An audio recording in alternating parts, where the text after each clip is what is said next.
Then you get the melody, altos. Take it away. Go.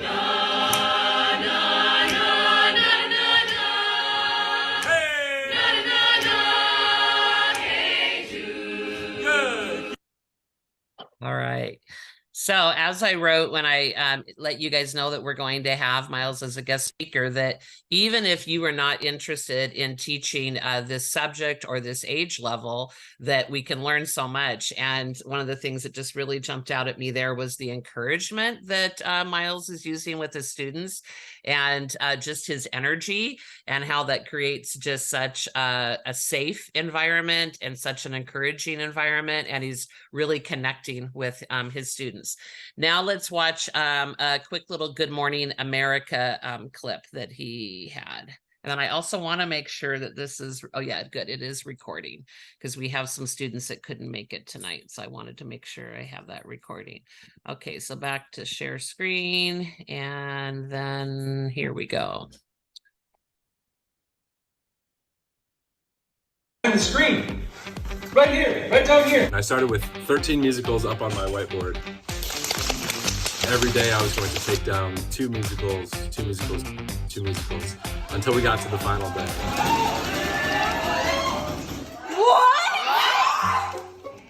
And you just feel the whole room go silent and they're panicking. People were commenting in the video like, are we getting our musical program cut? I have a thing on here that says in case of emergency. Should I open it? Yeah! Dude, you went through the pictures, but the musical for the year isn't there. Did you look in your backpack? Yes, of course I looked in my backpack. Wait a second. What's this behind the screen? Right here, right down here.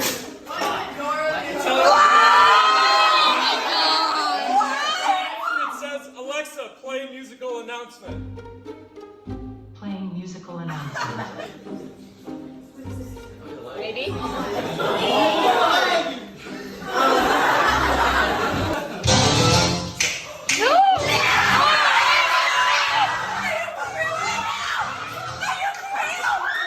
my God.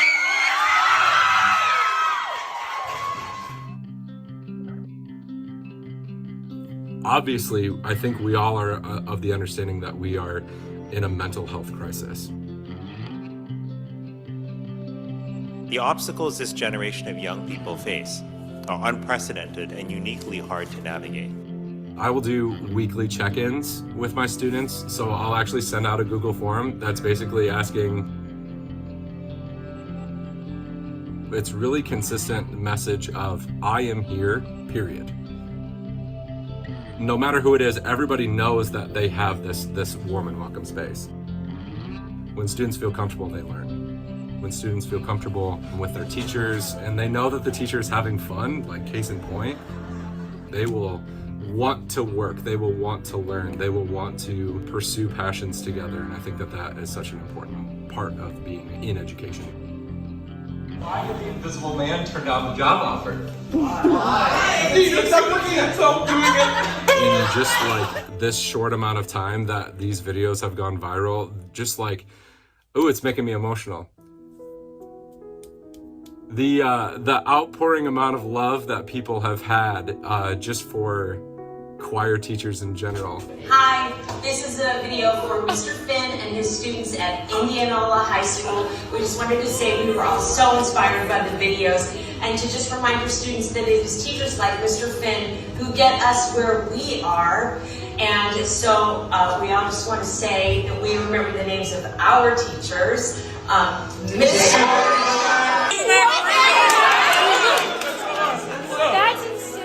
If you want to be a teacher and you have fun being a teacher, you can do anything with education.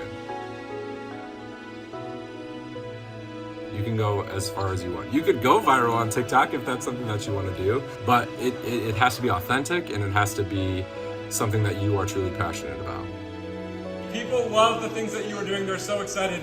There are people that are going to come see this show from a long ways away. Are you for real? So excited.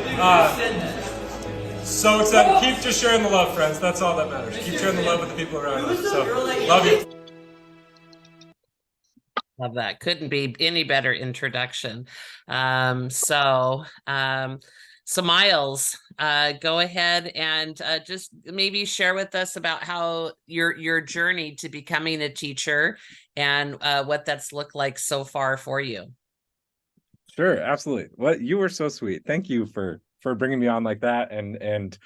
I actually haven't watched that video since it was posted, so it's kind of nice to go back and see that, which is so sweet. So I am currently teaching in Indianola, Iowa, which is just south of Des Moines, Iowa. I have been an Iowa resident for my whole life, grew up in Northeast Iowa in a small town of about 3,000 people, went to a small liberal arts college, and then got my master's degree from Michigan State. And then taught for 3 years in a small rural community just north of Ames, Iowa. And then I've been at Indianola this is my 6th year here.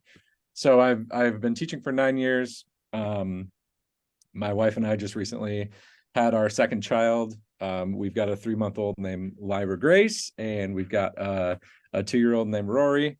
And I think that's important that I say that because teaching is great. Teaching is wonderful. Teaching does not anywhere compare to the love that I have for my children and the love that I have for being a father.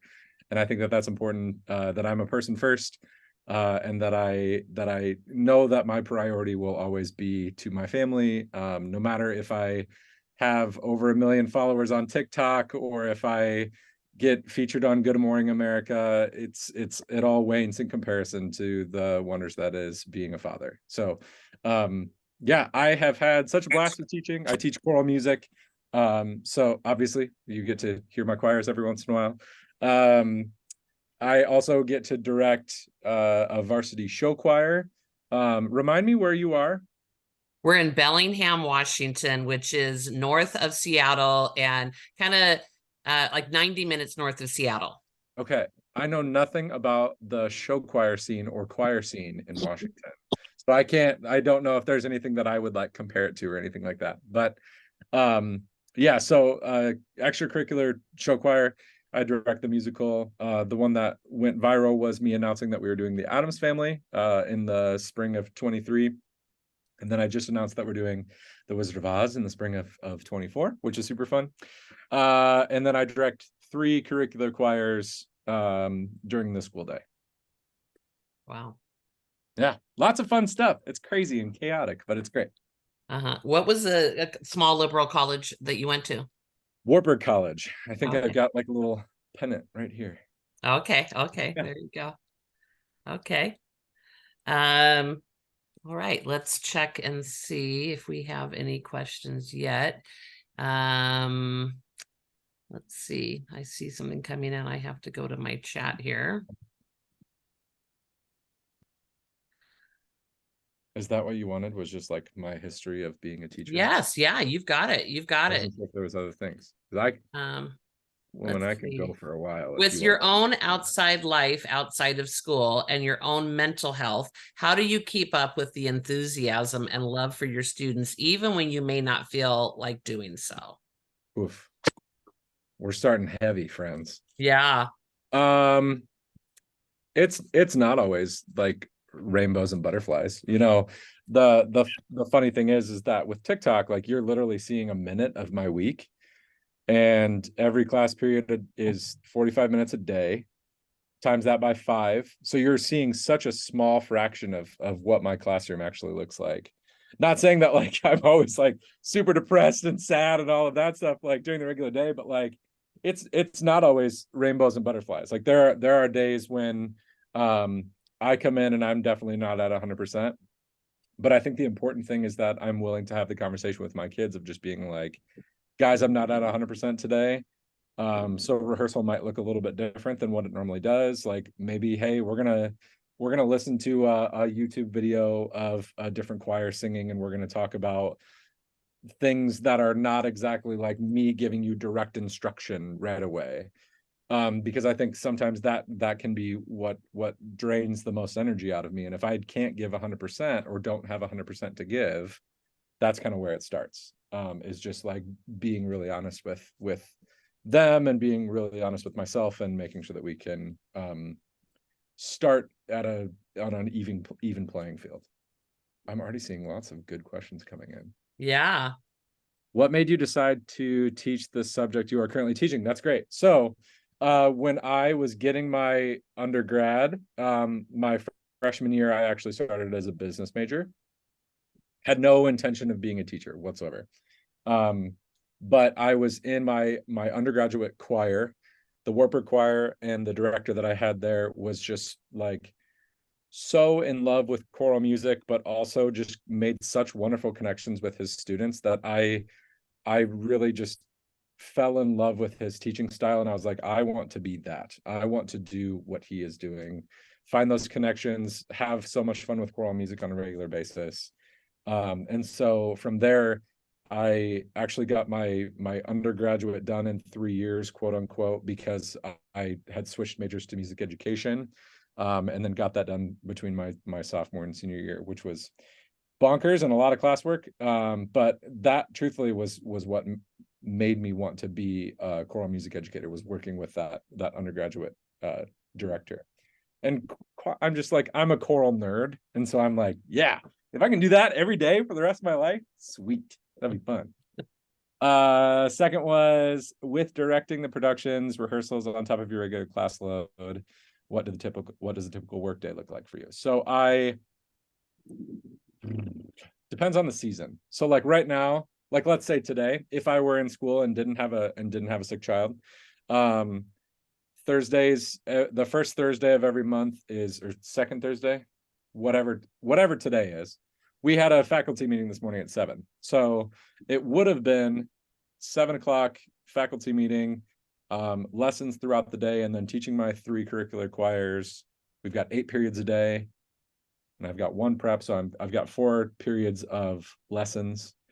And then after school, I would have 3:45 until 6 o'clock free.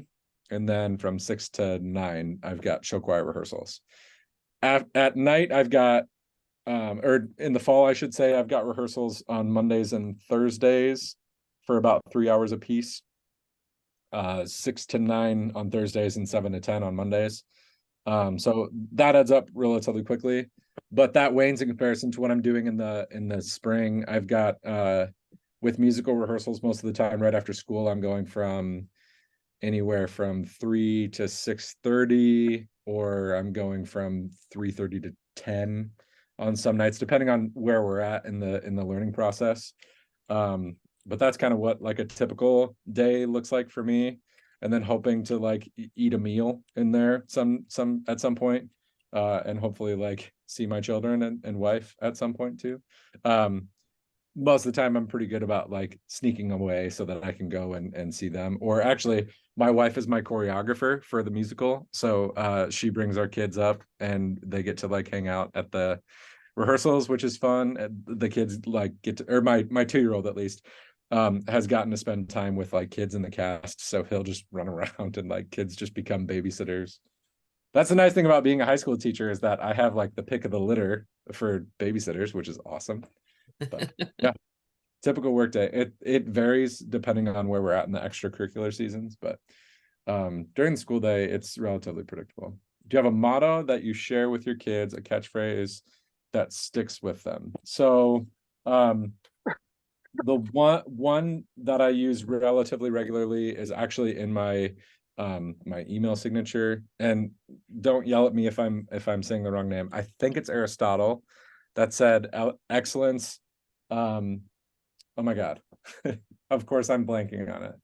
Excellence is not an act but a habit. Hold on, guys, I just got out of a long rehearsal. Excellence something. I'm gonna look it up now because that's gonna drive me crazy. Yeah, go ahead. It's an important one, and it's good. We also put a vocal music mantra up in our classroom, that says we sing to make emotional connections with our audience members, our fellow choir members, and ourselves. So we're always talking about like, how do we make those emotional connections with each other? How do we make emotional connections with our audience? And it just really talks about like how we're going to be good performers and how we're going to portray the music that we are on a regular basis. It's going to drive me crazy that I can't think of it off the top of my head. No, go ahead. You can look it up. I like meant to have my phone right next to me. Well, and you had my TikTok email too, so it's Yes. in my school. We are what we repeatedly do. Excellence, therefore, is not an act, but a habit. So making sure that like on a regular basis that we are doing the things that are going to make us excellent. Striving for that excellence, obviously knowing that we'll never be perfect, but always striving for it. Yeah. That's great. We've been we just in one of our discussion boards, we're looking for our favorite quotes about education. And so that's a really great one. That one's been one of my favorite. And actually, that was my undergrad choir director that pointed that out for me. Are you happy you picked high school over elementary, middle, and higher education? Yes. I have been like toying with the idea of going for my doctorate. I just don't know that like I don't know in the like collegiate choral community if the jobs would be stable enough for me to want to stay there, if that makes sense. Like I worry a little bit, especially like in central Iowa, in the Midwest specifically, like it's tough to know the future of college choirs, if that makes sense. I'm trying not to get like too political about it, but like I worry about public education quite a bit, specifically in college settings. It's just hard to like justify the fact that kids are spending, if you go to a liberal arts college, you're spending upwards of like $50,000 to $80,000 a year to go to that college. Like it's hard to justify that that's going to remain the same way. So I don't know that I could justify going back and getting a doctorate and going and becoming a collegiate choral director. I would love to. I love the level of music that happens there, but I don't know that I would ever do that. Elementary and middle school, I actually have taught elementary and middle school, and I wouldn't say I was bad at it. The thing that I wasn't good at was being prepared, and that was hard for me because I like to spend so much time and energy on my high school choirs that when I'm doing both high school choir and middle school and elementary teaching at the same time, I was giving too much energy to the high school and not enough energy to the people that actually needed the most amount of prep. My wife is a middle school counselor and just actually finished up working as an elementary school counselor for the last 3 years. So she's gotten to kind of fill me in on the different, you could say, quirks of working in each building. And I would say that my heart definitely leans more towards the people that I can have a conversation with and feel like I'm able to really like delve into a topic with relatively deeply. High schoolers, I feel like I can do that. Obviously, when you get to the collegiate level, you're talking with adults, so it's a lot easier to do that even more so. But it's a little bit closer talking with high schoolers than I think it would ever be with middle schoolers or elementary kids. And that's kind of where I think a lot of my teaching philosophy is grounded in, is that like I want them to know that I am a person, and I want them to also know that like we are working on something collaboratively together, which I think is possible in lower level classes, but I think it's a lot fewer and farther between. And maybe I am wrong on that, and maybe I just like have the wrong belief and just have had rough experiences with it. But that's been my experience, is that I am able to have much more in-depth conversations and like make my high schoolers part of their learning process, which I really, really enjoy. So yeah, I am glad that I picked high school for sure. So, but Myles, when you said that you did do that, so like when you say you've been teaching 9 years, and I think you said the last 6 years at the high school you're at. So does that mean the first 3 years you were, and was that, so like, were you a music specialist kind of? Is that what your job was with the younger students? Yes. So I did general music with 5th and 6th graders. And then I did middle school choir. So that was 7th and 8th grade. And then I had high school choir at the same time. And then the year after I left, they changed that position to just K-12 general music. Okay. which And so would you say that that was like a good way to get your foot in the door? Are you in the same school district as you no. did So that? I've switched school districts. Yes, it was a good way to get my foot in the door as for like being an educator, because I would say that my classroom management skills are 1,000 times better because I taught fifth and sixth graders who it's like, okay, like get your finger out of your nose, don't hit him, make sure you've got your music out, like all of like you just like get better at streamlining how class should look a little bit more, just because like when you've got those ADHD fifth grade boys, like you got to just keep them going so that you can go and like still make sure that you get stuff learned. Like Mhm. we still had concerts even with general music classes, and so they still had to like get those pieces learned that we were learning for our concert to be able to perform in front of an audience. And like that's nerve-wracking when it was my first year teaching and I'm working with kids and like trying to get them to be ready for a performance. It was not what I was prepared for. But we got to the point where like we felt good about it. But again, the classroom management skills that I learned working with them, I think was huge. Biggest fear or biggest takeaway from your first year teaching? I think like that, honestly, the making sure that I got better at classroom management was huge. I also like kind of went into my first year teaching with like I wouldn't say holier than thou, but like I had like a chip on my shoulder of like I am the expert. I am the one that is going to bestow the knowledge upon you. And my kids were just like, you're a dick. Like, I don't want to listen to you talk because you're just like so uppity and like we don't like this. And so when I realized that like I need to be a real person in front of you and I need to just like show you that I go home and play video games and like they know that I like specific types of music and like I nerd out about like these different pieces that we're performing, and then I showed them like why I nerded out about those pieces. Then we started to like speak a common language and I became like immensely better at teaching, and my classroom management again was better because of that. Biggest fear going into the first year of teaching, there's always a fear of failure, especially when you've got something as public as a concert. Like that is very nerve-wracking to like be like, this is me showing off my teaching and hoping that like the people in the audience understand it, hoping that the people in the audience like it, but also don't hate the fact that I picked specific pieces of music or whatever. Like the biggest fear was kind of that public scrutiny of putting on a public performance and making sure that everyone enjoyed it, if that makes sense. Especially in a small community, like we got to our Christmas season, or we got to our winter concert season, and they all wanted Christmas music.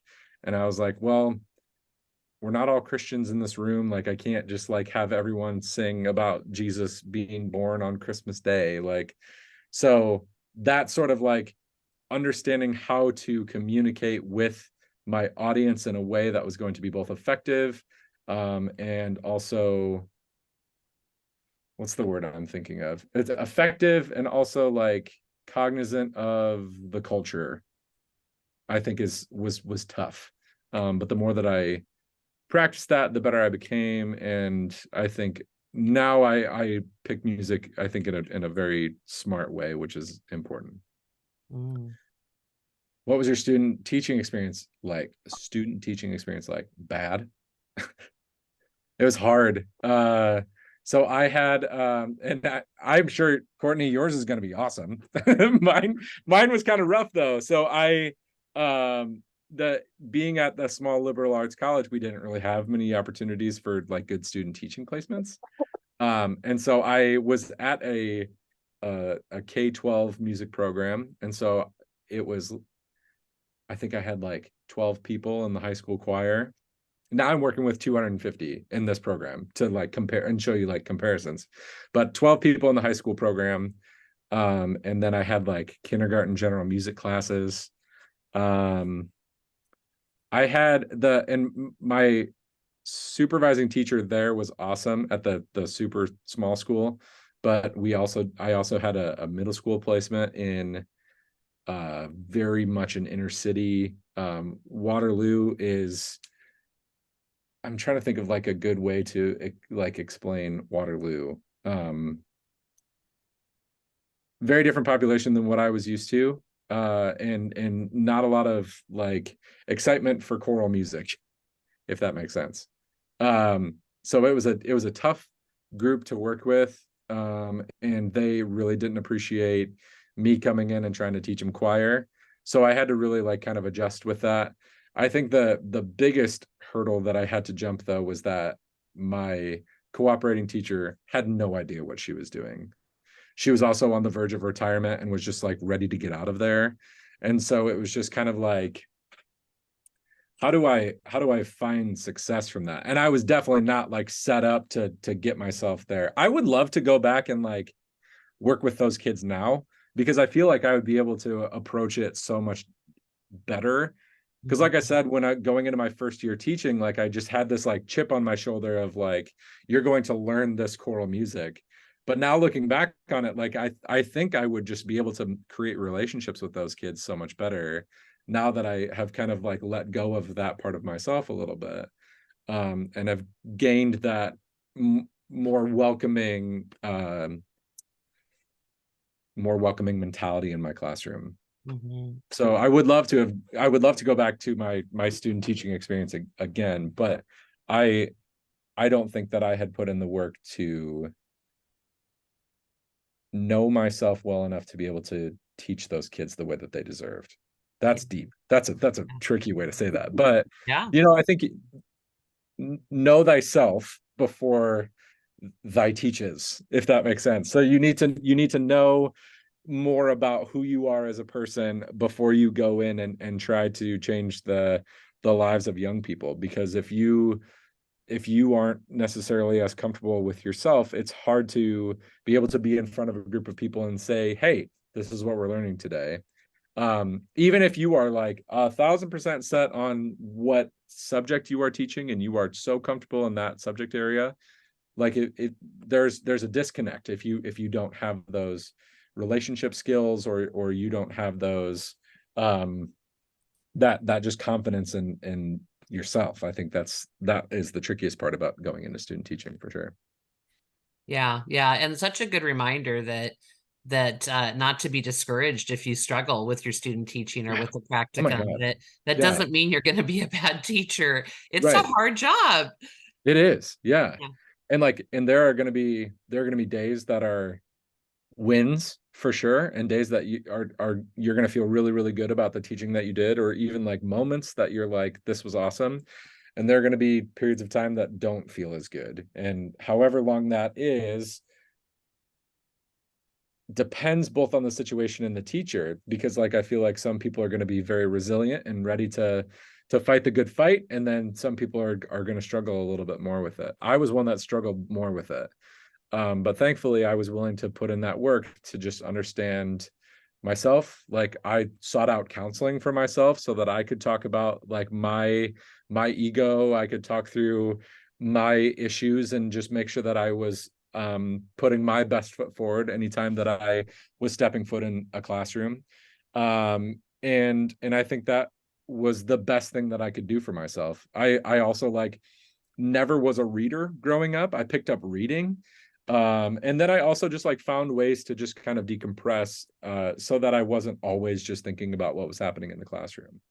But yeah, it's not always going to be butterflies and rainbows. There's going to be some cloudy days, but you find the light. And I think that's the important thing to strive for in wherever you're at in teaching, finding that light, finding the brightness, finding the beauty in what you're doing, so that you want to come back. That's always the goal, is so that we want to come back to the classroom every day. It seems like a good quality for a teacher is being able to engage students, but there are times when you find it challenging.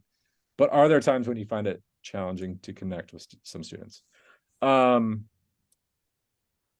Melissa, I'm going to call you out for a second. When you're saying, are there times when you find it difficult to connect with some students, are you saying as a whole, or are you saying that like, are there difficult students that are tough to connect with? Yeah, I think more like individual students. Is it hard to connect with like, yeah, like an individual student, I guess. Absolutely. Yeah. And so like I told you, I've got 250 in my program. So there are going to be, it's like, it's kind of a weird way to say this, but like, it's like making friends. Like there are going to be people that you make friends with easier than other people. Same thing with the relationships that I have with my students. Like there are going to be students that I drive with more, and there are going to be students that are going to be a pain in the rear every once in a while, you know. And honestly, they could be a very like straight A student, but our personalities don't jive very well. And that sometimes leads to me having to like take a step back and make sure that I'm like, yes, I'm the professional here. Like I'm going to make sure that like, even though we don't get along, like, or maybe I don't see eye to eye with this person, or maybe we have very different beliefs or whatever. Like, I think it's important that when they're in my classroom, they're going to feel warm and welcome. And they are going to know that like we're working together towards a common goal of being the best musicians that we can, but ultimately being the best people that we can be. And so every day we're talking about, you know, how are we going to do that together? And I say every day, and to be totally honest, it's probably not every day. But even if you have that conversation once every couple of weeks, I think it's important to like draw ourselves back to like why we are doing those things. But as for engagement with those people, you really have to work on your differentiation skills. Like, how are you attacking the same concept in 1,000 different ways, right? And within a 5-minute span, I may go from the same concept being taught in 1, 2, 3, 4, 5 different ways in that 5-minute chunk. But what I'm working on right now is developing my toolbox. I call it my toolbox. It's like when something isn't going right, I probably don't have the right tool out. And so what I'm doing is I'm literally writing myself a list of like doing some sectional work where I send the tenors and basses away and make sure that they work on that while I'm working with the sopranos and altos. And I'm scripting all of those little tools that I could use for myself out. I'm actually writing them down for myself so that if I'm ever in a lull or if I'm ever struggling to teach a concept, that I can refer back to that and just be like, hey, let's pull a tool out and just make sure that maybe this one would fit the job just a little bit better. But just kind of having that, giving yourself resources and giving yourself ways to work on problems, I think is important. Do you hear them singing behind me, by the way? Probably not. My door's closed. It's loud out there though. Okay. Did I answer your question, Melissa? Cool beans. You guys are getting my stream of consciousness. It's just like, sometimes it just pours out of me, and I hope that you like catch something on the way by. Do you have trouble balancing your school and family life with rehearsals and everything? Summers are nice. My wife is in education too, so we get to really celebrate summers, which is great. When we struggle the most is when we've got musical rehearsals, and that's because I'll be at the school from 7 a.m. until 10 p.m. basically every night from March until May, which is tough. But thankfully, like I said, my wife is a part of my process. She's there. She comes up to rehearsals, and sometimes that is the biggest blessing, and sometimes it's tough because there are moments when I have to treat my wife like a colleague and not my wife, which is hard because we've been together for 13 years. So it's like hard to, make sure that we can separate our relationship with our relationship. But it's absolutely possible. But like I struggle to see, I live within an hour of 3 siblings and my mom and dad, and I see them maybe once every 3 months, which is hard, and it's because I pour so much of my life into this. Like, even without me being here talking with you, I mean, still being at the school on a Thursday until 9 p.m. is tricky. Thankfully, My dad is an educator as well. He teaches at the local community college. And then my sister is a kindergarten teacher, and my brother is an English teacher and a football coach. So everyone kind of gets the gig and knows like that there's going to be a lot of time spent. So we really just try to cherish the time that we do get together, and are really, really diligent to schedule the time well, so that we know that when we're together, like we are always looking for that new thing to do, and just like really enjoy our time together. Like we went and played pickleball a couple weeks ago, and it's like you got to find like fun little things like that in order to not think about teaching, because otherwise we would talk about students or talk about situations that we had or stuff like that, and you don't want to do that when you're playing pickleball. Like you go play pickleball, and that's great. What's the hardest choir piece you have ever taught? Do you have a favorite? Ooh, hardest piece that I have taught.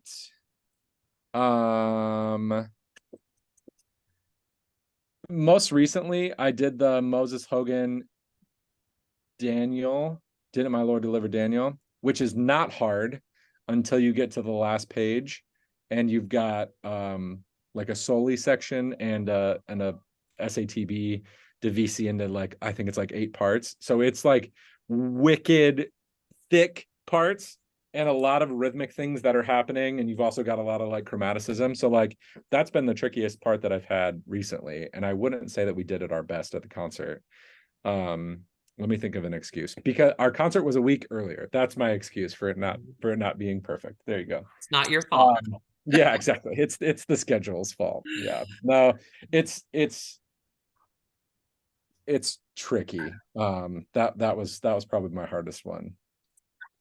Now, Probably do you watch Murdered in the Building or whatever? It's like a TV show with Steve Martin and I have not. I heard that okay. that's hilarious though. Okay, well, and there's a song in it this season called "Which of the Pickler Triplets Did It?" and it's like a really tricky song. Anyway, that would be like such a fun one for you guys to do. I love it. That's great. I'll have to look it up. I'll have to send you that one. Who's the female character? Is that Selena Gomez? Yes. Yes. Yeah. Okay. Yeah. Okay. Yeah. I'll have to check that out. Is that on Hulu? Yes, it's on Hulu. Yeah. I'll watch it. Oh, sorry. Little side note there. Do you have a favorite like to listen to, or a favorite that I've conducted? Hannah. One you've conducted is what I was thinking. One that I've conducted. Yeah. Do you know Tim Takash's Gravedigger? No. It's intense. He did an arrangement of a Dave Matthews Band song, but in a super, super creepy way. And he just arranges like a madman. That one was super fun. We did Stacey Gibbs's Great God Almighty. And there's a recording of the University of Pretoria Camerata, who is out of South Africa, singing that just like I was absolutely obsessed with. So yeah, Great God Almighty was super fun. That one and Gravedigger have been probably my favorites. iPhone has their hand raised. Yes, iPhone. iPhone. Yeah, I'm not sure who that is either. No worries. May not mean to have their hand raised. I'm not sure. Were you in musical theater yourself growing up? Just in high school. My wife was more of the musical theater nerd until we started teaching, and then I became the nerd. I did musicals in high school. I did Grease and Wizard of Oz, which I'm excited to get a chance to be on the other side of that.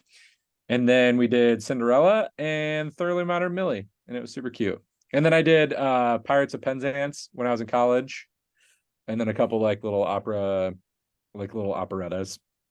But other than that, I was just kind of like, I was like the choir. I love choir music, like I said, and I have loved choir music since I was probably a 8th grader, which is a weird thing to be obsessed with as an 8th grader in a small rural Iowa town. But hey, found my niche. I was excited about it. Nikki, I'm going to interrupt. Nikki, I see you raising your hand. Nikki, go.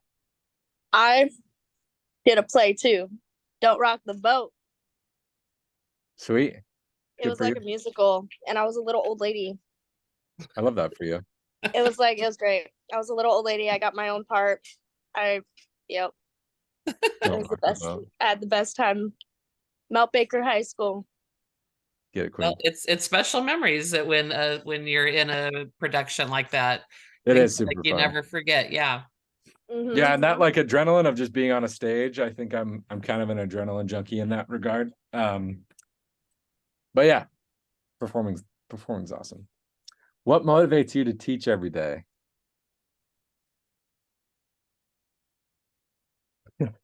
Anxiety. I don't know. Like I love creating with my kids. I get a chance to make art every day, and to be able to do that on a professional level is so stinking fun, and to show my kids like, hey, this is what we can do and this is where we can go with this is so stinking fun. So I would say just to see that love of choral music develop, to see people develop into people, to see students develop into real life humans is really cool to see.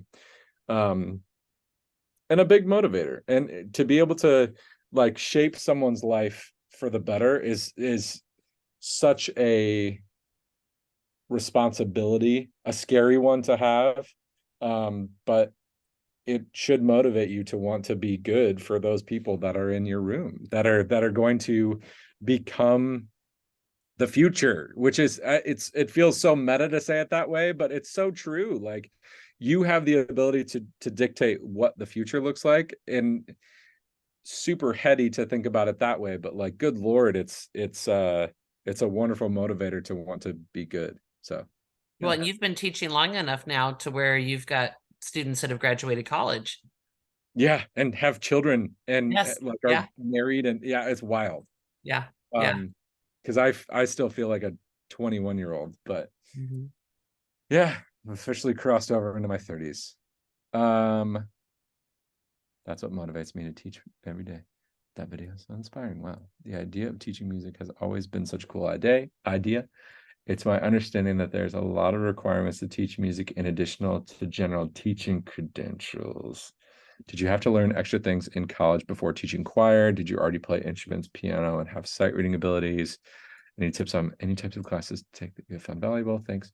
No, it's all good questions, and all related, definitely. So I graduated with a BME, a Bachelor's of Music Education, which means that yes, I still took education classes, but then the rest of my course load was music classes. So I took anything from like I'm actually certified as a K-12 band, orchestra, and choir.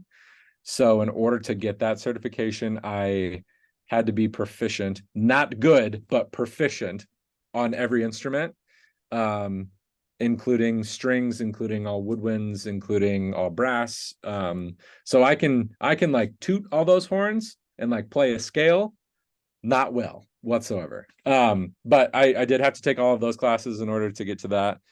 Depending on what school you're in, the BME probably looks a little bit different.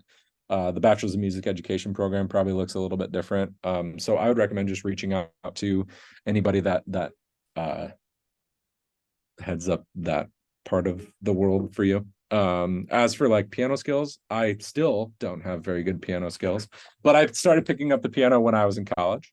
When I made that switch to being a music ed major, that's when I was like, okay, well, along with that is piano. So I'm fine at piano now, but like it compared to like my colleague who's out practicing with a quartet right now, like I do not have the piano skills, and a lot of my colleagues that are my age don't have the same piano skills as music educators that started 20-30 years ago, because that used to be such a like a big part of being a choir teacher, was like you have to be perfect at the piano and you have to be able to play play Mozart Requiem beginning to end and be like super proficient at it. And now it's more like you can hire an accompanist, and that's perfectly okay too, because there are people that so specialize in being collaborative pianists, which is great. Any tips or types of classes that to take that you found valuable? My not a class, but like joining the I was chapter of the American Choral Directors Association. And anytime that I went to any of their conferences, like both in networking and in things that I learned there, or even just like pieces of music that I found were all so important. And I think that can honestly translate to whatever bit of education you're in. Like my wife is a member of the School Counselors Association, and they get a chance to meet, I think, once a year. But just like having that network and being able to talk with colleagues about like what works for you, what doesn't work for you. My wife hates when I get together with my choir director friends because we just talk shop all the time. But that's where I have learned so much. Thankfully, I have had wonderful colleagues and have had a chance to have wonderful conversations with them so that we can really delve into the heart of choral music education. But that honestly was where I learned. Besides, obviously, my classes were wonderful, and the stuff that I did for my BME was great. But even more so, I feel like I developed such a passion for being a music educator because I had those wonderful colleagues and had those wonderful networking opportunities to become better. But Yeah, that's such good advice to look for professional organizations. So Mhm.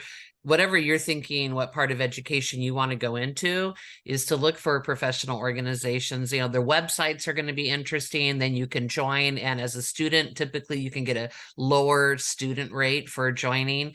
And I know when I was in college, I asked for my birthday to be sent to a conference, a teaching conference, and my parents sent me to a teaching conference. And I think I was the only college student there, but I just loved it. I loved like just being around people that were in the profession, and everyone was just talking to me like I was already a teacher. And I just thought that was the neatest thing ever. And so, yeah, I think that's great advice, Myles. And I want to say that they're, like you said, they're giving discounted rates, but I feel like they're also being so warm and welcoming to college students that it's like they just want people, and because they're getting money out of it, but also because like they know that you're going to get a good experience out of it, which is even more important. Yeah. And you know what? Contact the organizers if you know enough ahead of time about a conference, because sometimes if you volunteer to come in and help set up or help with check-in or something like that, they'll let you come for free. Yep. Which is huge, especially as a broke college kid. Been there, done that. Do you feel that you struggle with work-life balance, having a large social media following? When my account first started blowing up, I really struggled with that. So much so that like my wife and I had to just really talk about like, hey, you're on your phone too much. Like we need to change this a little bit. And I was like, okay, absolutely. And it took that like kind of come to Jesus meeting for me to understand like, yes, what is my priority? I said it at the beginning of this. My priority is going to be my family at all times. Doesn't matter if I've got a gazillion followers on TikTok, Instagram, whatever. My family is the most important part to me because TikTok could die tomorrow. TikTok could be pulled off the internet tomorrow, and I'm sure there would be a lot of angry people, but like my family will still be there, which is nice, and I'll get a chance to still be a dad, which is awesome. So yes, I have struggled with it. I feel like I've gotten better at it simply because, like I said, I'm having those very like clear and open conversations with my wife, just making sure that we're both on the same page with that, and that my priorities are in the right place, which they have remained that way since we've had that conversation. And my social media has slowed down a little bit, but whatever. I mean, like that's not my priority. What is a good outlet for you when you have a rough day or week? How do you find your relaxation? Booze. Just kidding. I would say physical exercise. I'm not like a super crazy like lifter or anything like that, but I love going on a run. My wife and I bought a Peloton, which makes me just feel bad about myself every once in a while. But like it's a great outlet, and it's a good way to just like blow off some steam.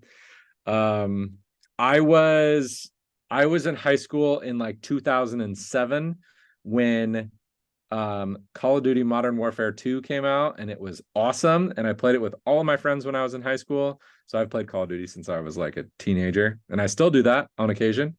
So video games have been a good little outlet for me. But like I said, kind of at the beginning, like I've gotten into reading quite a bit more than I ever have. We just finished the ACOTAR series. And I'm currently in the Crescent City book, which is a tome, but it's got some wonderful writing and it's really good escapism. But I think finding those little things, we watch a lot of TV too, and that's when both of us have a rough day. Like it's like, let's grab a beer, let's make a bowl of popcorn, and let's watch like something scary. Like we just watched Fall of the House of Usher. Totally like stopped talking about teaching for a little bit, stopped like worrying about the world, and we just like got scared for like an hour, which is great. You know, it's just, again, finding those little things of escapism, I think is important. How do you find your relaxation like that? Yeah. And I golf too. I actually was a golf coach for a couple of years. Yeah, like I don't like free time, if you can't tell. Like I just have to be doing something with school. Yeah. So only 2 years I was a golf coach because that was, again, too much. But I love golf. I love getting out and doing things like that.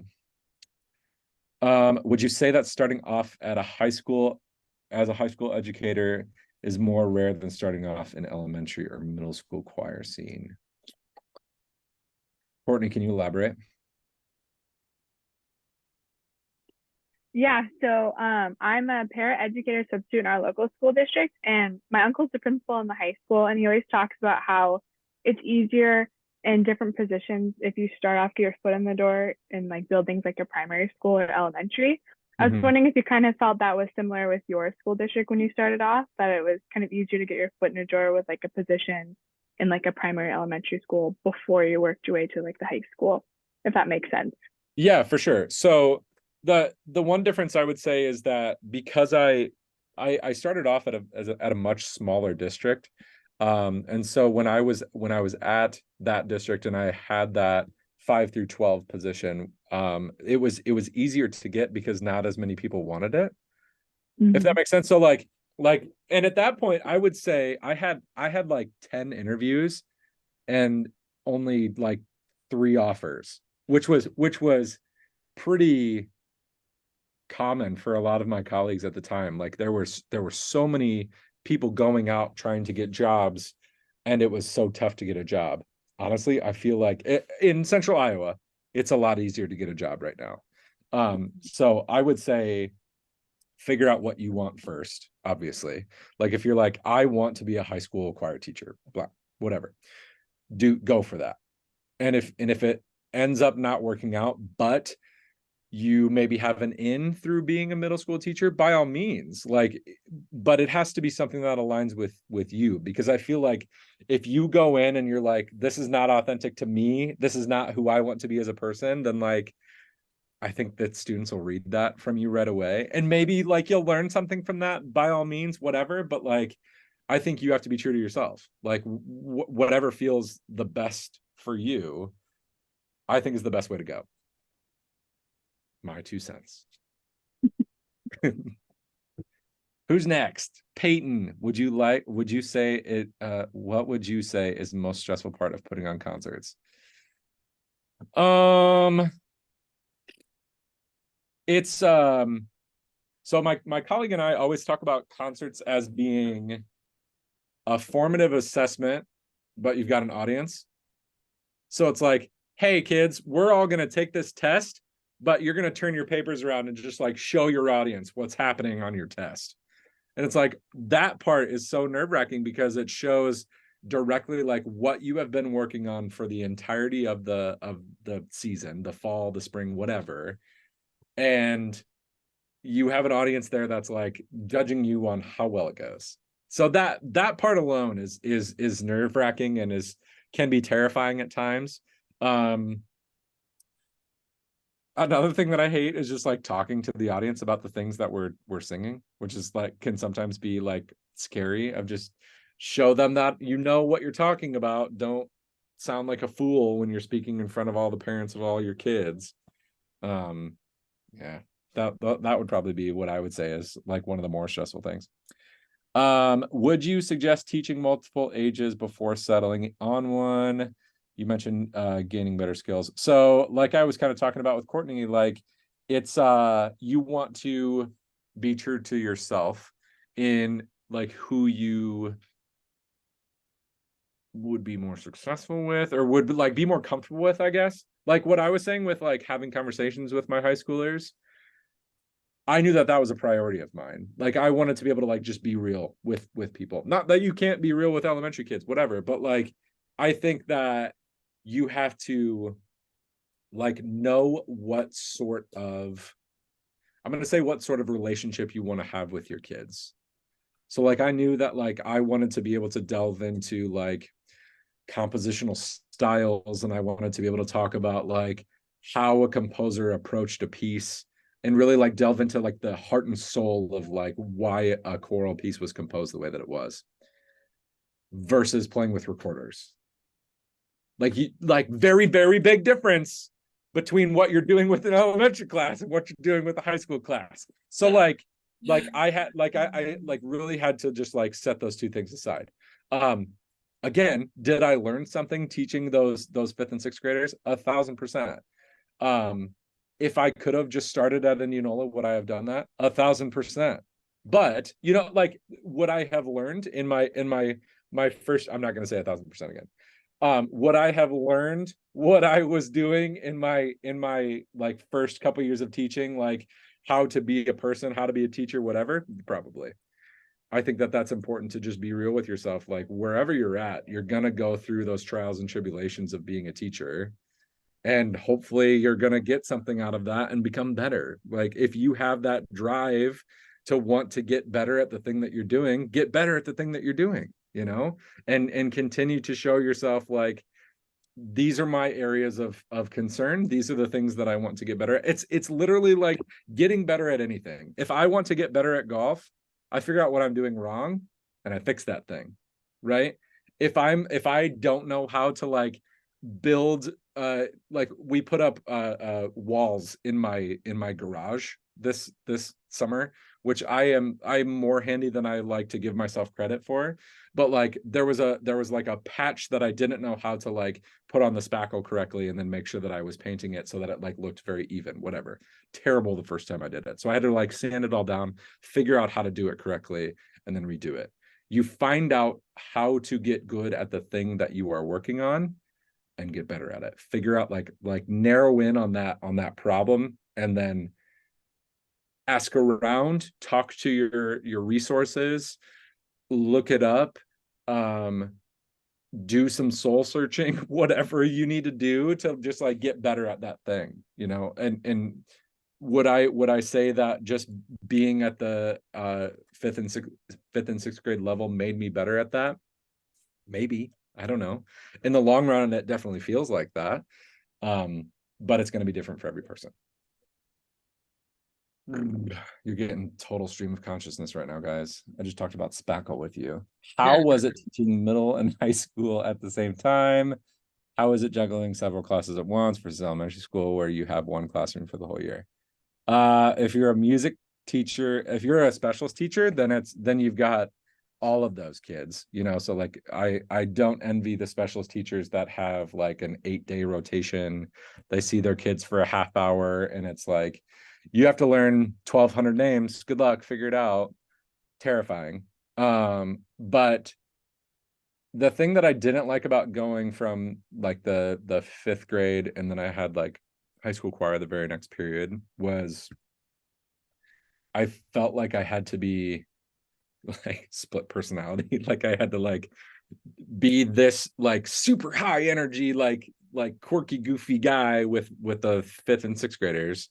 And then when I went to the high schoolers, that's when I was like being more like, I'm a professional. What I ended up finding out was that you can be both at the same time with both groups and they will respond to it. Now, obviously, I'm not going to like always be super like dumb and goofy with my high schoolers, because then they'd be like, dude, we don't need the wiggles. We need a high school teacher. Like, so figure this out and like be a real person with us and have conversations with us. And like they learned better. I learned how to be a teacher better by like figuring out how to kind of balance that. But again, kind of going back to one of the first like things that I was talking about, I had to be myself.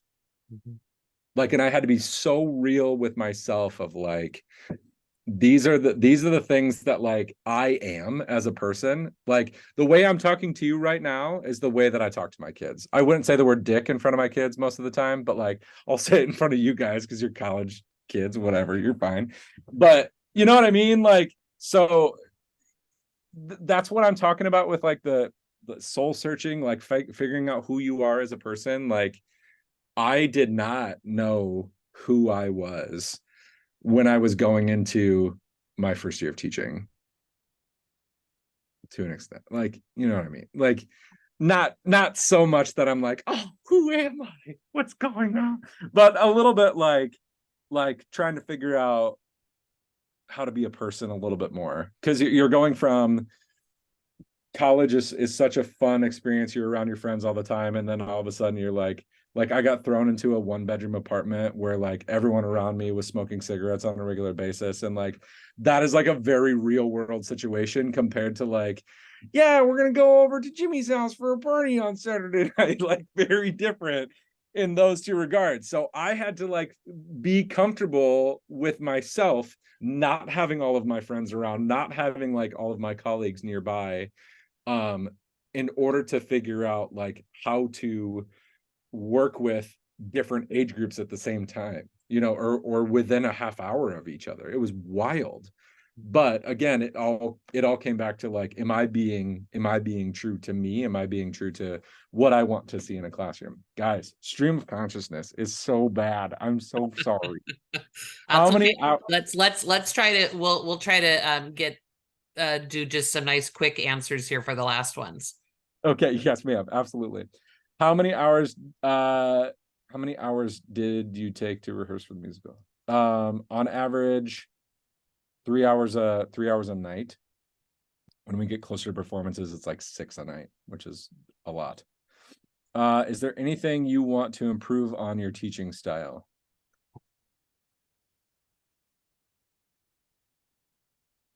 Yes. One thing you said was that you were kind of like working on trying to build your list of teaching tools. Yes, absolutely. And being able to like diversify what that is on a regular basis. Diversify like my teaching tactics on a regular basis. Favorite musical that you have done? So all my musicals are up here. There's Fiddler, Little Mermaid, Newsies, Wizard of Oz, Spelling Bee, Sound of Music, Addams Family. Addams Family was super fun. All-time favorite, though, is 25th Annual Putnam County Spelling Bee. If you have not seen that, it's hilarious. We were also post-COVID, so it was like our first time kind of getting on stage and like being able to be real with the musical again. And it was such a fun experience. There's a lot of improv with it too, which was awesome. How do you utilize and set up your classroom to create an environment that aids in your teaching while also creating an environment that your students feel safe and supported in? So I currently have risers set up, show choir risers. So I've got 16 4-foot by 8-foot risers in like 4 different rows, kind of staggered, so it like feels like they're in a kind of like stadium seating a little bit. But they all have like a really clear view of my screen. So like if we're doing any sight reading or anything like that, they're able to see that really, really quickly. One tool that I use, probably too much, but I am obsessed with it. I've got an iPad, and all of my music is on here, and I airplay any of my music. Like if we're working on a treble section, I will airplay my music to my screen and like circle and annotate and make sure that all my kids know exactly what we're marking in music and how we're doing all of that stuff. So I think my room is conducive to that, in that we're able to, they are above me at all times, which take that psychologically however you want. But they are also close enough to me that like if we need to have a conversation, we can have a conversation. My office is also part of my room, so kids know that when they're in my room, that my office is also an extension of that. So students, I feel like, are comfortable to come into my office and talk to me if we need to have conversations. What are some personality traits for teachers that do well with high school students? One word: authenticity. I think being, how many times have I said being real? But just like being somebody that is, this is going to sound so narcissistic, being interesting and like showing that you are not just like, you're not just an English teacher. You're not just like obsessed with Shakespeare. You're not just obsessed with choral music, like that you have other interests. And like, then what you can do is like have common ground with your students and be able to converse with them and therefore develop a relationship, which like bodes so well for whatever you're teaching. I teach better choral music when like my students and I have had a conversation about Fortnite or whatever, you know, like random things, but then we realize we have this common ground. Let's bring it together and make another common ground on the subject that we're working on. And it just kind of works with like transitional tactics and things like that. I think I did it. I think I made it all the way through. Very good. I'm going to just finish off with just a few quick ones. Yes. One is, you were, all the nights and stuff that you're working, is there an additional stipend that you get paid on top of your regular teacher salary? Yes. So I get an activities contract for each activity that I do outside of the school day. So I get one activities contract for the musical and one activities contract for show choir. And when I was the golf coach, I got one for that too. Okay. And then in the video, you we're doing the Google form, the Google survey each week. Is that still something that you're doing? It is. I try to do it every week. Unfortunately, our legislation has said that you have to ask for parents' permission if you're going to send out a form like that, which is ridiculous. It's a tricky thing to work around. So basically what I've said is, hey, parents, I would like to do this. If you have any like issues with it, know that it is not a required thing. And that's kind of where that gray area lies. Like if you require it, you're not allowed to send it out. But if you don't require it, just tell the parents that you're doing it and it's okay. It's a frustrating place, but once a week would where it's kind of that fear of indoctrination. Yeah. Yep, exactly. Wild world. And then, we had a discussion board about COVID and about how teachers have reacted and like what changes have come. And so you were saying on that video, if I heard you correctly, was that you didn't do that survey until after COVID? Yeah. Yep. It was something that I hadn't done. And I think just reflecting on how many kids we had either that remained virtual for the next year or just really came back with a different outlook. It was more anxiety, more depression, more pent up anger, like than I had ever seen from a student body. That I don't know that we're seeing as much now, but I feel like is still lingering a little bit more than it ever had in years prior. That doesn't mean that those things weren't there, but good Lord, we talk about them enough now that like I feel like it's important that my students have the ability to voice those fears or those issues coming into class at the beginning of the day, every day. And so you've got the age difference and just like you were talking about being the general music educator and now working with show choir and your performances and such. Right now, all the students that you work with, they all like, you're basically an elective that they choose to take. Is that right? Correct. And so, I mean, you think that's obviously that's a big difference. And because like you're working with students that love music and yes.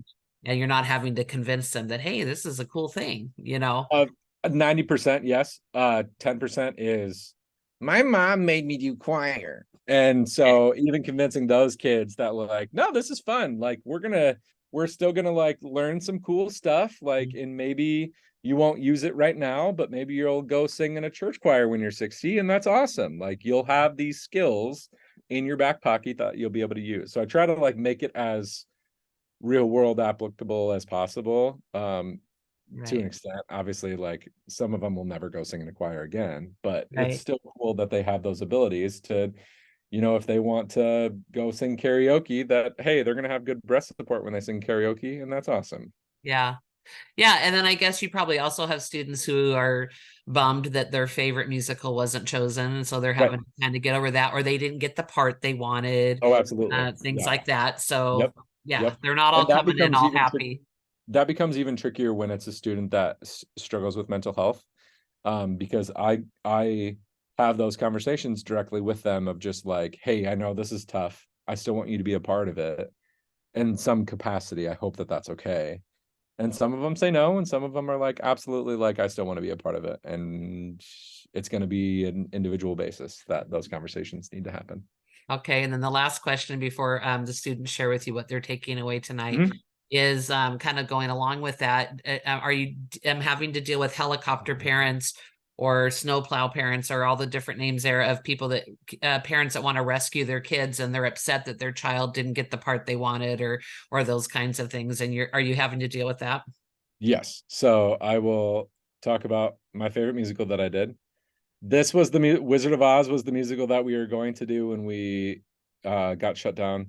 We had finished the entire show, and then we went on spring break, March of 2020, never came back. And so in Wizard of Oz, it was Dorothy.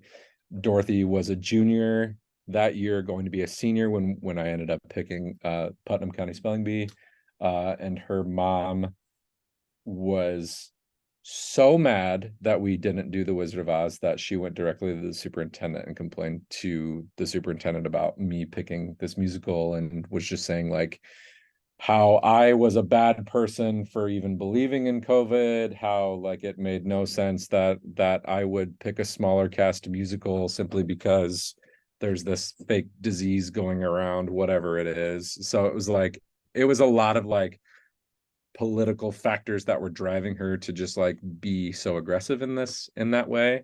But that was one of the hardest, like I would call her like worse than a snowplow, whatever she is. She's like a cruise ship parent that just like plows through water, something. I don't know. She was mean. Yeah. The worst part about it was that she was like a state representative at the time too. So it was just like she had some power. Yeah. So I was like, oh no, like why are you the person that's coming at me like this? But people are people, and like to like truthfully break it down like to the lowest, like what was the actual issue if I were to psychoanalyze, it was that her daughter didn't get a chance to be Dorothy. Which like I get that like there's that sort of like anxiety, but like you can't live vicariously through your student that much. It doesn't work that way. You have to like let them kind of have their own experiences. She got a lead in the Putnam County Spelling Bee and had so much fun with it. Oh, good. But like you would have thought that it was the end of the world that I didn't pick that we were doing Wizard of Oz. Well, I have that mom here with us tonight. Come on in. Oh my God, hi. So good to see you. Bye. Okay, so students, this is now an opportunity, and it's really nice rather than you typing it out, unless your audio is not working, then you could type it out. But otherwise, if you could actually use your little hand raise thing, or actually physically raise your hand, and then Myles can call on you, and then you could just share with him what you're taking away from tonight. Amanda's got her hand raised. I actually had a question first. Go. When you're dealing with a parent like that, how do you then separate, like if the child especially doesn't have those same views as the parent, so then you're kind of doing this juggling act. How do you handle that? Very carefully. I honestly, like, it depends on the situation. You have to make it as objective as possible. Like, so when it came to, she had all of those complaints before we had any sort of audition. And like I said, she ended up getting a lead. So during the audition, and obviously if she was Dorothy, like she's solid. She was able to like be the lead in The Wizard of Oz. But when it came to that audition process, like I had to be so objective and just be like, no, her tone quality is great. She has great diction with any words that she is singing.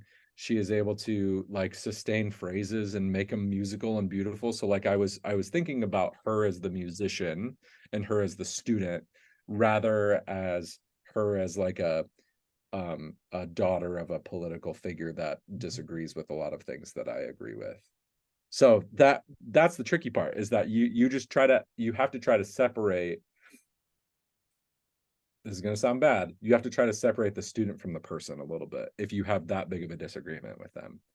And listening is such a big part of that too, and just kind of like letting them share their piece, absolutely, even if you don't agree with it, but allowing them to have that sounding board, I think, is important too. I hope that answers your question.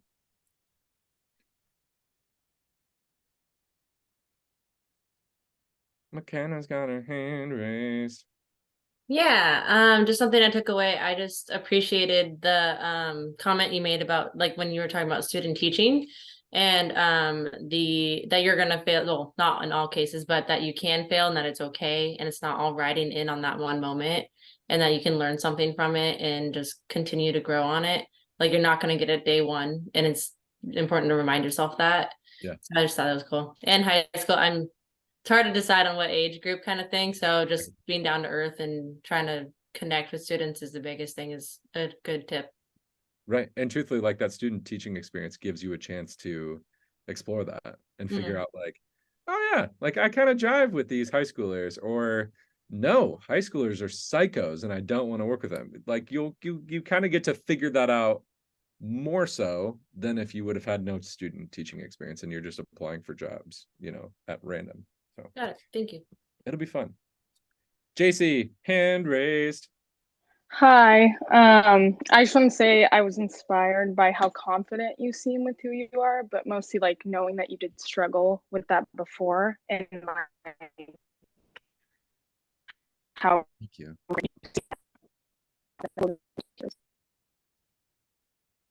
You cut out a little bit, JC, but I think I got the gist of it. I appreciate you.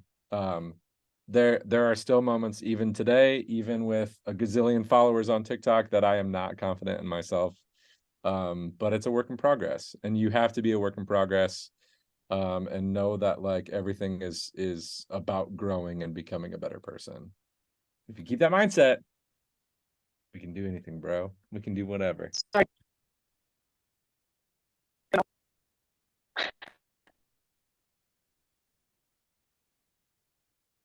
think Hannah has a hand raised. Hello. Thank you for all of this. This was really fun. I've seen your videos and I love them so much. So this was really fun. But Awesome. something I took away was just your idea of being real with the kids, and just understanding you can be a teacher and also their friend at the same time. Yeah. That was really helpful for me. And just a great reminder. So thank you. Absolutely. Cody has his hand raised. Hello. Thank you so much for answering all of my questions. That was super awesome. I really do appreciate the idea and concept of being real with kids. I work with pre-K students right now, and I think just sometimes like kind of taking off the teacher, like, you have to learn everything this way, and just be like, hey man, like, don't put crayons in your mouth. Like, like sometimes you just have to be real with them. Otherwise they're just like, like, who's this guy? Why should I listen to him? Right. And it teaches them like how to react or interact with people, and like that's what we are. We're just kind of like that sounding board for them to learn how to navigate the world, especially pre-K, man. Oh my God. Oh yeah. and they're ridiculous and silly, and it's been a really cool, like, it's my first job working with children, and I'm like, gosh, I'm really glad that I'm in the right spot. But wow. It's a lot. Good for you. Peyton, I think you're next. Yes, hello. I did kind of fanboy because I didn't know it was you. I knew the video. I help out with my old high school theater program. Oh, sweet. and I stole your thing Yes. about Good. the whiteboard and the reveal. Yes. Except instead of pictures, it was objects from different shows like Red Ruby Slippers or the Cute. flower inside the case. I love that. And I do want to, when I want to become a teacher, I want to take over the theater department. So I love theater. It's one of my biggest things. And so I loved how you answered a lot of those questions I did have about like, students and also like what's like dealing with parents and stuff like that. And I also did have a question like, is there an actual agreement between the school and you as a teacher doing an extracurricular activity?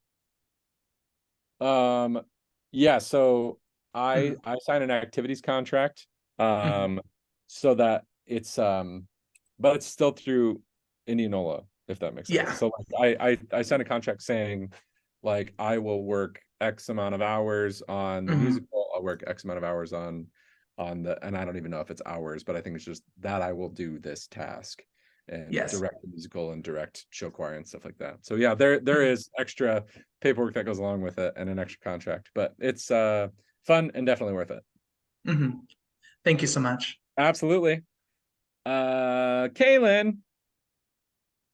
Hey, just want to say thank you, but also I just like to take you away. Like, you got to know yourself, and like when you go into this, and like that fear of failure is very real. Preach. Yeah, I am an imposter all the time. And imposter syndrome is real too. So it's like you just live it and it'll be okay. I think Nikki is next. Nikki, you're on mute. Yeah, I had to unmute it. Hi, Nikki. I thought it was really cool that you were a drama and theater teacher, because that's like one of my favorite subjects in high school, Yeah. And I feel like meeting someone else that's like into that kind of stuff is super cool. It's super fun. I am obsessed with it and it is a lot of fun. Yeah, dude. Thanks, Nikki. All right, Jamie. Hi. My takeaway is probably that like you have to try things in order to get where you need to be, and where like the best place to be for the students if they come first. And just to kind of take a positive kind of attitude towards everything, even if it's not such a positive situation, because that's the best way to help everybody, including yourself and a parent or a student or whatever. And that's really cool. So thank you. I appreciate it. Yeah, absolutely. Because it's so easy to just like be that negative Nelly and just like be like, no, everything sucks, and then nothing gets accomplished and everyone's mad, and like it just, yeah. So you just have to keep a smile on, even though like there are going to be days when you don't want to and you're going to struggle, but it's in the end it's worth it to do that for the good of the cause. Okay, I want to be on track with this ending at 8:30. So Hillary, go ahead and just give yours real quick, and then we'll have Sam go right after you. I had no idea like how fun teaching is until I saw your videos. I'm like, oh, I wonder what this person's like. And I'm like, oh my gosh, I want to be just like you. It's so cool. That's awesome. Thank And you, Sam? Yeah, what I took away is kind of like how you were finding like a common ground with your students, not just being the teacher, because no one's gonna have fun if, no one's gonna have fun like being a student in your class or you teaching if you're not having like a common ground. But Right. also like how you find like little like escapes like away from the school, like away from like being the teacher, like you said, like watching like a scary movie with your wife or something like that. Right. That's awesome. Yeah, escapism is huge.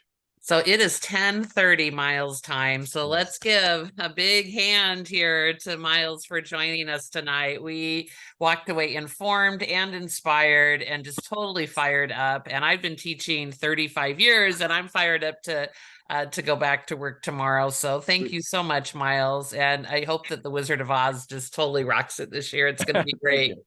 If you guys find yourself in Central Iowa in April, let me know. We'll get you hooked up with We some may tickets. just have to schedule a field trip. Yeah, that sounds great. That'd be a fun field trip. A long one, but a fun one. All right. Cool. Thank you. I'll Awesome. Thank stick you. Have a good one. online if any of you have questions for me. All right. Good night. See ya. Thank you. Good night. Good night. Thank you. Oh, do we leave now? You can leave. If you have a question for me, I'll stick around. But yeah, you can head on out. Yeah, do you want us to bring our homework in this next Yeah, Monday? just bring it next time. Yeah. Yeah. Okay, cool. Yeah. Figured, I was like wondering what to do with these papers, Yeah. Yeah. Yeah. That'll be great. Thanks, Nikki. Awesome. Yeah, you're welcome. You take care now. I'm You gonna too. go. Bye-bye. Let's go for it. Good night. In that same vein with papers, do you just want me to use that Dropbox for my notes? For tonight? Was there? Oh, I think you're- she was because asking about. okay, because you attended tonight, you don't need to turn anything in. Okay. And so That's good. I'll just add the points. I wrote down that you were here and that you asked questions and participated. Oh, awesome. Okay. Okay, great. Awesome. Thanks, Cody. Yeah. How fun would that actually be, though, if we did all like I surprise know. him by It's so showing up? awesome. It's tempting, let me tell you. Right? If we told him we were going, I bet he'd be like, "I can hook you guys up with tickets." Yes.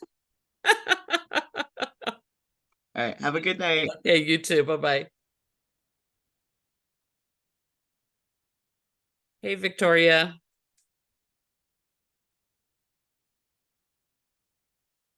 Are you there? Hi there.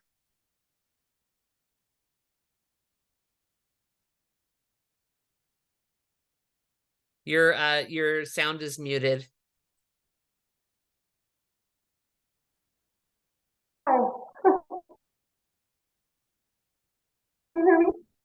Hello.